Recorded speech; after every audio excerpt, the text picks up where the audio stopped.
NIM 1860 10 22 3 22 63. Di sini saya menjadi mediator. Halo, perkenalkan nama saya Zaki Alifan Hakim, NIM 1860 10 22 33 258. Di sini saya sebagai tergugat. Assalamualaikum warahmatullahi wabarakatuh. Selamat siang Bapak, Ibu yang menjawab. Sebelum kita melakukan mediasi, saya akan memperkenalkan terlebih dahulu. Nama saya Wali Kurniawan. Di sini saya sebagai mediator di sesi mediasi kali ini. Nah, selanjutnya kepada masing-masing pihak saya akan berikan kesempatan untuk memperkenalkan diri terlebih dahulu. Baik, sebelumnya perkenalkan nama saya Dian Rizka Aulia. Di sini saya sebagai penggugat, lebih tepatnya istri dari tergugat saudara Zaki Alifan. Perkenalkan nama saya Zaki Alifan Hakim sebagai suami dari penggugat Mbak Dian Rizka. Baiklah, langsung saja saya jelaskan berdasarkan Perma Nomor 1 Tahun 2016 tentang prosedur mediasi di pengadilan dalam rangka litigasi. Disebutkan bahwa semua sengketa perdata yang diajukan pada tingkat pertama pasti diupayakan penyelesaiannya terlebih dahulu melalui perdamaian dengan bergantung mediator. Selanjutnya, saya akan sedikit menjelaskan tentang mediasi. Mediasi adalah suatu alternatif penyelesaian sengketa di mana kedua belah pihak saling berdialog, berunding guna mendapatkan titik temu. Nah, di sini saya sebagai mediator akan memfasilitasi mediasi kali ini dan Bapak Ibu tidak perlu khawatir. Semua pembicaraan di sini bersifat rahasia dan dijamin aman. Baik, langsung saja ke proses mediasi. Bagaimana jika kita mendengar dari pihak penggugat terlebih dahulu untuk menyampaikan keterangannya? Bagaimana para pihak setuju? Baik, untuk saudari Rizka, silakan menyampaikan alasan pengajuan gugatannya.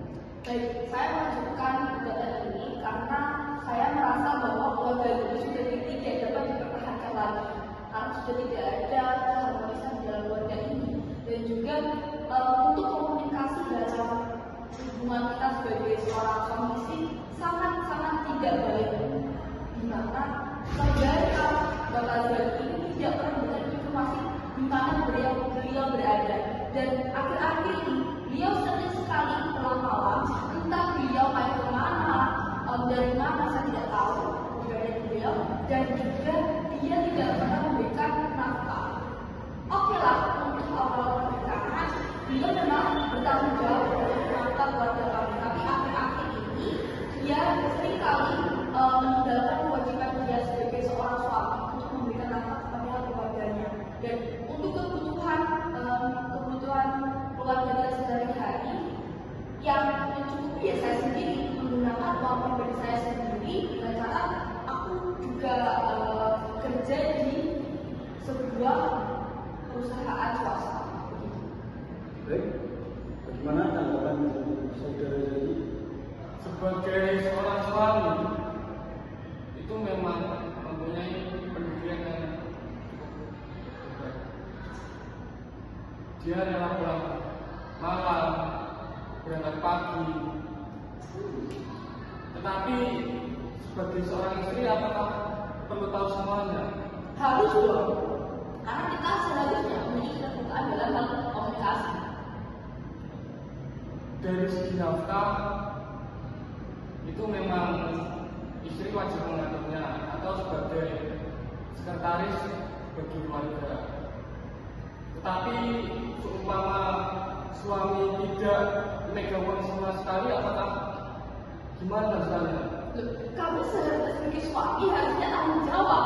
Entah kamu cari pekerjaan apa itu, seharusnya kamu harus bersandar selayaknya sebagai seorang suami. Apakah kamu harus bersandar pada seorang istri? Baik. Untuk mediasi kali ini dari keluhan saudari Rizka maupun Zaki, ini sudah ada beberapa yang sudah saya catat dan sudah saya sebutkan. Baik, masalah utama yang saya tangkap komunikasi dan rasa aman dalam rumah tangga. Saudari Rizka, apakah saudara Zaki pernah mencoba memperbaiki hal tersebut? Sebenarnya sudah, dan sudah terjadi berkali-kali, tapi ya itu dia berhenti hanya di janjinya, tidak sama sekali tanggung jawab atas dirinya sendiri. Jadi saya rasa emang dia itu benar-benar tidak mau bertanggung jawab untuk keluarga ini. Kalau bisa saudara Zaki, bagaimana tanggapan Anda? Saya akui, saya akan step.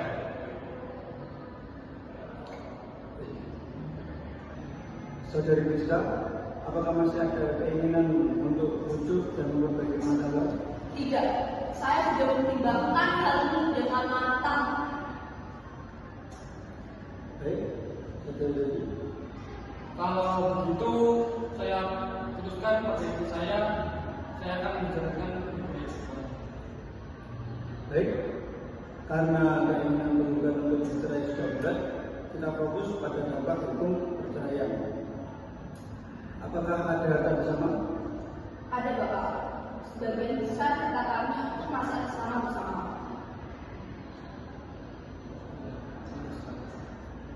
Bagaimana dengan kewajiban pasca cerai? Saya siap menjalankan kewajiban putusan pengadilan. Oke, baik. Saya akan merangkum hasil mediasi hari ini. Yang pertama, yaitu para pihak sepakat untuk melanjutkan proses cerai gugat. Yang kedua, perceraian dilakukan tanpa konflik dan tidak saling menjatuhkan. Yang ketiga, harta bersama dibagi sesuai ketentuan hukum yang berlaku. Yang terakhir, tergugat bersedia menjalankan kewajiban pasca cerai sesuai putusan pengadilan. Apakah kedua-dua pihak menyetujuinya? Baik, sepakat. Dengan demikian, mediasi ini dinyatakan tidak mencapai perdamaian, namun berhasil menghasilkan kesepakatan terkait akibat hukum perceraian.